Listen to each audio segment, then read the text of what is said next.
Hi friends, and welcome to our science lesson. Today we're going to discuss pushes and pulls, compare lengths, and then experiment. So let's get it rolling. I have a book we're going to read first to remind us about pushes and pulls. Okay, so let's check it out. Here's our book called Give It a Push, Give It a Pull, a look at forces. Ready? Most of the time you can see the cause of a force. A person pushes a swing. A truck pulls a boat. When a truck pulls a boat, you see the truck doing the pulling. A force is a push or a pull. Forces are always with you. They are all around you. If you've ever seen someone push a swing, then you have seen forces at work. Sometimes the cause of a force is invisible. Wind pushes leaves across the sidewalk, but the wind is invisible. We can't see it.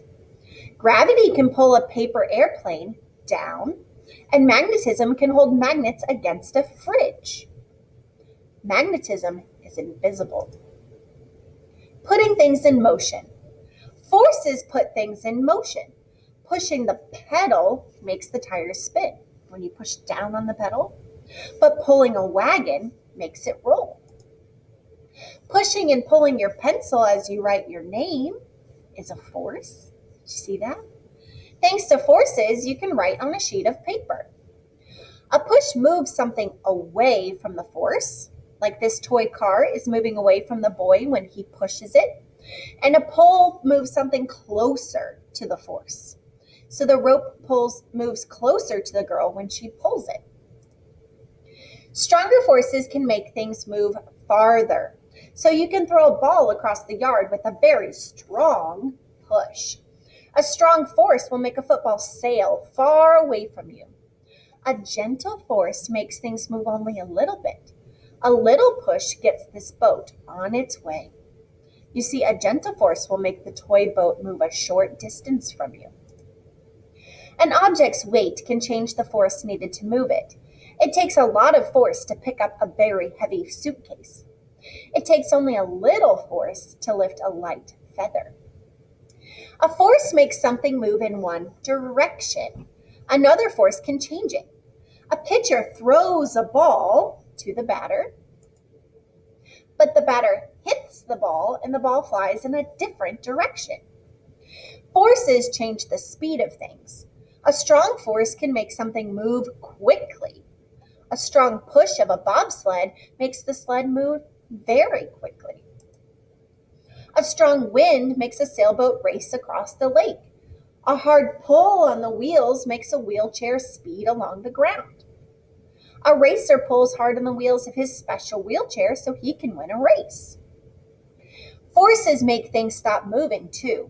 A brick wall will stop a ball. The wall has a lot of force. It pushes against the ball. A tennis ball will stop moving forward when it hits a brick wall. Then it changes direction. A glass window may not stop a ball. Glass pushes against a ball too, but the ball pushes even harder than the glass. A glass window has less force than a brick wall, so a ball may sail right through it. That's bad news if you ever hit the ball. An object's weight can give an idea of the force needed to stop it. It takes a lot of force to stop a train. Only something with a huge amount of force could make this great big train stop. But it takes a little force to stop a ping pong ball. A small paddle is enough to stop this tiny ping pong ball. Here's something we haven't talked about yet. Friction. Friction is a force that slows things down or makes them stop. Rubbing your feet on the ground creates friction, and the friction can stop a swing. So if you are making yourself push in a swing, but you put your feet down, that friction slows you down, and that friction can actually stop you. Friction is created when an object, such as your feet, rubs against another object, like the ground. Friction from the brakes makes your bike stop. When you hit your brakes on the bike, the brakes rub against the wheels and it makes them harder for them to go. A smooth surface makes less friction. You can slide easily on ice, but not on grass. Forces change the shape of things. It can take a push to flatten dough, like you push down, or a pull to stretch it out. The force of wind can bend the trees. Twisting a balloon changes its shape. See, it's moving it. Someone made this balloon animal by pulling and twisting on a balloon. Forces are everywhere. They help us eat, like I can push food into my mouth, or if it's yucky, pull it out. They help us work, like by writing our name, that's a push and a pull. And playing, like with our balls, we can throw and push a ball away from us, or we can catch and pull it back in. Nothing would happen without our forces. Good work, my friends. Let's take a look back at our lesson. Now that we've reviewed what a push and a pull is, let's talk about length before we get to our activity. So when we take a look at length, okay, we want to talk about things that are short and things that are long, because when we do our experiment, we're going to see if the car went a short ways or a long ways, okay?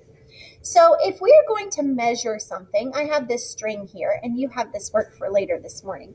If I have this string here, I can measure what is shorter or what is longer, okay? So if I hold this string up to this pencil, okay, this pencil definitely looks longer than my string. So I'm actually going to make it a yellow X on that pencil because it is longer than my string. You see that? But if I move it over here next to the pen, is that pen longer or shorter than my string? Take a second to think. This pen is shorter than my string. So I'm actually going to mark it blue. That tells me it was shorter. Do you see how the longer things are going to be yellow? The shorter things are going to be blue? Let's keep going. If I was going to take my string, I'm going to turn it here and put it next to my straw here. Is my string, let's see, is the straw longer than the string or shorter than the string? Oh, it's longer, just like the pencil was longer. So let me mark that. I'm going to mark it with yellow. This is going to help us when we do our experiment in a second. All right, now let's take a look at the key. This is the last one we're going to do, okay, because I want you to do the rest during your work. Now, is that key shorter than the string or longer than the string? What do you think? I think it's definitely shorter. I think so. All right. So we have some things that are shorter distances. We have things that are longer distances, okay? Now that we've talked about pushing and pulling, and we've talked about short and long, I think it's time for us to experiment, okay? So